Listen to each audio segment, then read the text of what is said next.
अब हम बात करेंगे लिमिटेशन ऑफ प्लानिंग की। और आपको मैंने बताया कि लिमिटेशन ऑफ प्लानिंग का मतलब ये है कि प्लानिंग ही ऐसी एक्टिविटी है जहाँ पर हम बात करेंगे लिमिटेशन की। बाकी ऑर्गेनाइजिंग, स्टाफिंग, डायरेक्टिंग, कंट्रोलिंग में हम उसकी बात नहीं करते। तो ये टॉपिक एग्जाम में ज़्यादातर आ जाता है शॉर्ट नोट में 5 नंबर में या 7 नंबर में। तो it is the most important topic in the chapter what are the limitation. एक तो लिमिटेशन है और फिर आपका आएगा प्लानिंग प्रोसेस। तो ये दोनों आपको अच्छे से कर लेने हैं एग्जाम के लिए। ये जरूर आपको नंबर दिला के जाएंगे, एक क्वेश्चन पक्का मिलेगा। ठीक है। अब हम बात करेंगे लिमिटेशन की। तो पहला पॉइंट लिमिटेशन में आता है कि जो लिमिटेशन है, जैसे लिमिटेशन की बात करते हैं कि मेरे में क्या लिमिटेशन है। तो कुछ मेरी पर्सनैलिटी में कुछ लिमिटेशन हो गई, मैं बहुत फास्ट बोलता हूँ या मैं कुछ ज़्यादा ईगो रखता हूँ, ऐसा हो सकता है। तो ये मेरी क्या होगी, लिमिटेशन हो जाएंगी।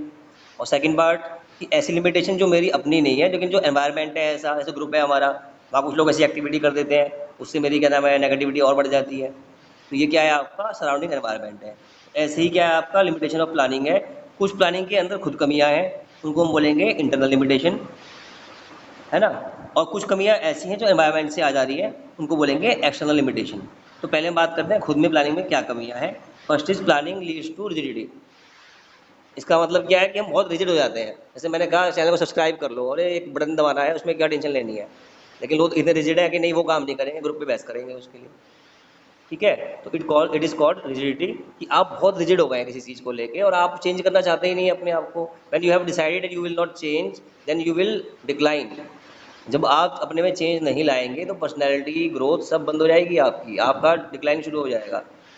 अगर मैं कहता मैं तो घर बैठा हूँ आराम से, सैलरी घर से आ रही है, आराम से सरकार सैलरी दे रही है, और क्या करना है, लॉकडाउन का फ़ायदा उठाता हूँ, खाता हूँ, पीता हूँ, सोता हूँ। तो अगर मैं ऐसा करूँगा तो मेरी ग्रोथ कैसे होगी। तो मैंने डिसाइड किया बच्चों के फ़ायदे के लिए और आपकी रिक्वेस्ट पे भी क्लास मैंने ऑनलाइन लेनी शुरू कर दी। मेरे को लर्निंग हुई, मुझे जूम ऐप का यूज़ करना आया, मैंने क्लास ली, अच्छी अच्छी रिकॉर्डिंग कर ली, कभी काम आएंगी बच्चों के आगे वो, है ना। तो टाइम वेस्ट नहीं हुआ। मैं आपको बताया था क्लास स्टार्टिंग के अंदर भी कि टाइम वेस्ट नहीं करना है। टाइम तो बहुत मुश्किल से मिलता है, आपको पता नहीं मीनिंग टाइम का क्या होता है। जब आप लोग थोड़ा बड़े हो जाएंगे समझ में आपको आएगा। टाइम किलिंग सबसे बेकार एक्टिविटी है ना। तो don't be rigid in your life, you have to always adapt. आपको खुद को अडेप्ट करना है, चेंज को लेके आना है अपने अंदर। अगर आप अपने में चेंज लाते रहेंगे तो आपकी ग्रोथ होती रहेगी। और जहाँ आप में आ गई रिजिडिटी तो भैया फिर कुछ नहीं होने वाला। ठीक है। तो प्लानिंग क्या करती है, प्रॉब्लम क्रिएट कर देती है। It reduces individuals initiative and creativity. ये क्रिएटिविटी और इनिशिएटिव को ख़त्म कर देती है। अगर मैं खाली पढ़ाता रहूँ, आपसे इंटरेक्शन ना करूँ, तो कहीं ना कहीं आपके अंदर इनिशिएटिव डेवलप नहीं होगा, आप में क्रिएटिविटी कॉन्फिडेंस नहीं आएगा। इसीलिए थोड़ा इंटरेक्शन भी कर रहा हूँ कि खाली मेरा फ़ायदा ना हो या खाली एक तरफा फ़ायदा ना हो, बच्चों का खुद का डेवलपमेंट भी तो हो, है ना। तो इसलिए मैं आपको क्वेश्चन पूछ लेता हूँ आपसे बीच बीच में। तो ये क्या है आपका, it promotes creativity. But planning अगर पहले से कर दी, सब कुछ मैं ही कर रहा हूँ, मैं ही बोले जा रहा हूँ, तो फिर क्या होगा, कुछ नहीं होगा। ठीक है। तो द जूनियर्स और the person who are working in the organisation they will stop giving suggestions. वो सजेशन देना, आइडिया देना बंद कर देंगे। और आपको पता है जितने माइंड ज़्यादा काम करेंगे, जितने ज़्यादा आइडिया आएंगे, उतनी ग्रोथ होती है, उतने रास्ते निकल के आते हैं। तो प्लानिंग लीड्स टू रिजिडिटी। अब हम चल रहे हैं सेकंड पॉइंट पे। सेकंड पॉइंट है planning may not work in a dynamic environment. जैसे कोरोना भी डायनामिक है, बार बार चेंज कर रहा है अपने आप को। लोग कह रहे थे गर्मी आएगी तो बंद हो जाएगा, भाग जाएगा, लेकिन तो गर्मी में तो वो और बढ़ रहा है उल्टा, है ना। तो ऐसे ही जब एनवायरनमेंट डायनामिक है, जैसा कल मैंने बताया था कि आपका माइंड बहुत डायनामिक है यार। मैं एक काम करता हूँ, आज सुबह उठ के 6 बजे जॉगिंग करने जाऊँगा, 6 बजे का अलार्म लगा दिया, लेकिन फिर क्या हुआ, अलार्म बजा, बंद करके सो गए। होगी आपका माइंड डायनामिक है, कल तो बड़ा मन था जाने का, आज के चूज हो गया, सो जाओ यार, नींद अच्छी है। आपको क्या लगता है कि चलो एक काम करता हूँ, डांस करती हूँ, डांस करके थोड़ा मन अच्छा हो जाएगा। लेकिन जब आप डांस करने चली तो बीच में आपके माइंड में थॉट आया कि नहीं यार, पहले खाना खा लेती हूँ, या पहले सॉन्ग सुन लेती हूँ, या पहले पढ़ लेती हूँ।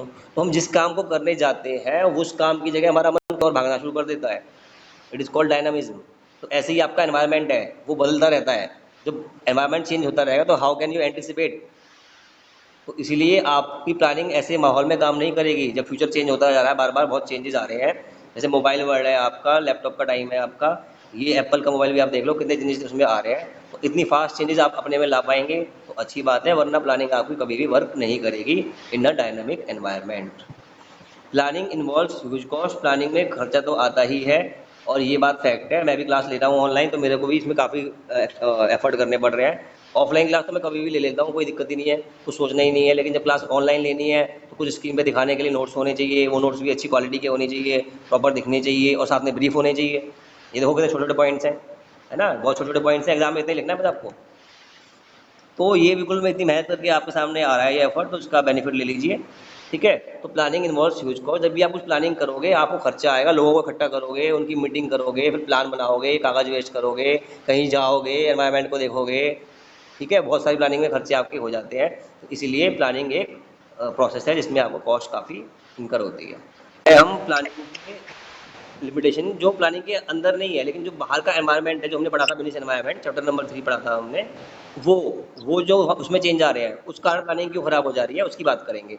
ठीक है, there are changes in the environment surrounding the business, उससे हमारा प्लानिंग में क्या इम्पैक्ट आ जा रहा है उसको पढ़ना है। अब पहला पॉइंट है चेंजेस इन गवर्नमेंट पॉलिसी जो आजकल चल रहा है, वे lead to failure of planning. लोगों ने बहुत प्लानिंग की है, अब भैया मई जून आएगा तो बहुत सेल करेंगे, कोल्ड ड्रिंक बेचेंगे, है ना, आइसक्रीम बेचेंगे।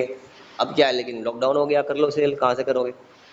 ठीक है, तो गवर्नमेंट की जब पॉलिसी आती है और वो चेंज हो जाती है तो उसके आगे आप कुछ नहीं कर पाते। You can not overcome the government policy, आप गवर्नमेंट पॉलिसी को चेंज कर ही नहीं सकते। तो इसलिए ऐसे चेंजेस के कारण प्लानिंग फेल हो जाती है। नेचुरल कामोडिटीज, फ्लड, अर्थक्वेक, अभी कोरोना एक नेचुरल कामोडिटी है। ठीक है, they also adverse the affect of success of planning. अब ऐसे जब नेचुरल कामोडिटी आ जाती है, नेचर में कुछ ऐसा बदलाव आ जाता है, सुनामी आ गई, अर्थ फ्लड आ गया, अर्थक्वेक हो गया, अब कोरोना आ गया, जब ऐसी चीज़ें होंगी तो क्या होगा, उसमें प्लानिंग काम कर ही नहीं सकती। ठीक है ना, तो ऐसे में आप क्या कर सकते हैं, बस खाली बैठिए घर पे, थोड़ा बहुत प्लानिंग करेंगे, अभी भी चेंज करेंगे तो कुछ तो फ़ायदा हो सकता है। लेकिन जो पहले वाले प्लान थे वो उस समय सारे बेकार है। आप लोगों ने सोचा हम जाएंगे, अभी गर्मियाँ आएंगी, अपना घूमेंगे फिरेंगे, शॉपिंग करेंगे, मॉल में जाएंगे, है ना, मूवी देखेंगे, मेरे भी प्लान थे ऐसे ही। लेकिन अब क्या कर सकते हैं, घर में बैठे हुए हैं आराम से। चलते हैं नेक्स्ट पॉइंट पे। Changes in the strategy of competitors also lead to failure of planning.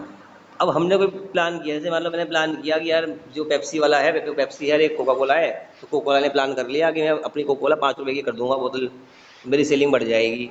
उधर क्या हुआ, पेप्सी वाले ने भी सोचा कि मैं अपनी जो पेप्सी है वो 2 रुपये की कर देता हूँ तो मेरी सेल बढ़ जाएगी। अब पेप्सी वाले ने अपना प्राइस 2 रुपीज़ कर दिया। अब आपका जो प्राइस था 5 रुपीज़ करने वाला फ़ायदा या वो जो डिसीजन था वो बेकार हो गया। तो strategies of competitor also leads to failure of planning. उन्होंने कोई एक्शन ऐसा ले लिया जो हमारा एक्शन को तोड़ गया, जो हमारे से बेटर था, तो वो जीत जाएगा हमारे से, है ना। प्लानिंग तो वो भी करते हैं ना, तो उनकी प्लानिंग हमारे से अच्छी है तो वो जीत जाएंगे, ये भी इशू है। फिर है आपका रेगुलर टेक्नोलॉजिकल चेंजेस। टेक्निक में चेंज आते हैं और ऐसे चेंजेस आने के कारण प्लानिंग का फेलियर हो जाता है। जैसे कि मैं आपको बताता हूँ हमेशा कि नोकिया मोबाइल जो था, टेक्नोलॉजी में चेंज आया, एंड्रॉयड मोबाइल आए, और उसने माना ही नहीं, कहता यार बेकार है एंड्रॉयड मोबाइल। उसने क्या किया, चेंज तो किया, पर वो क्या ले आया, विंडो मोबाइल ले आया। अरे विंडो मोबाइल इतने अच्छे होते तो लोग लैपटॉप खरीद के यूज करते हैं। लोग कंप्यूटर से परेशान है, लैपटॉप से परेशान है, जब तो मोबाइल आया था, एंड्रॉयड वाला वर्जन आया था। तो वो लेके नहीं आया, आज नोकिया खत्म है। Last point, changes in economic and social conditions, जो अब हो गया है। अब क्या हो गया है, अब लोग मास्क पहन के जाएंगे, सैनिटाइजिंग ज़्यादा करेंगे, है ना। अब कुछ लोगों की अर्निंग भी खत्म हो गई है। तो जब ऐसे चेंजेस आ रहे हैं तो बिजनेस में भी चेंज आएगा। और जो पहले वाला प्लान है, ये नहीं कि नया प्लान खराब हो जाएगा, जो पहले वाले प्लान थे ना वो काम नहीं करेंगे। ठीक है, तो इकोनॉमिक एनवायरनमेंट चेंज हो गया, जैसे हमारा चेंज हो गया, अभी किसी को एक्टिविटी अलाउड ही नहीं है, सब लॉकडाउन है, सब कुछ बंद है। तो ऐसे में क्या कर सकते हैं, सोशल कंडीशन चेंज हो गई, अब लोग डर गए हैं, घर से बाहर कम निकल रहे हैं। हालांकि कुछ शॉप भी ओपन हो गई हैं नंबर उस ऑड इवन के सिस्टम से, लेकिन लोग घर से बाहर निकल ही नहीं रहे हैं, कम निकल रहे हैं, तो शॉप की सेल नहीं हो पा रही है। तो इन कंडीशन से अगर आपका प्लानिंग फेल हो पा रही है तो उसमें आप कुछ कर नहीं पाएंगे, आपको दोबारा से प्लानिंग करनी पड़ेगी। ये सारी थी प्लानिंग की लिमिटेशन।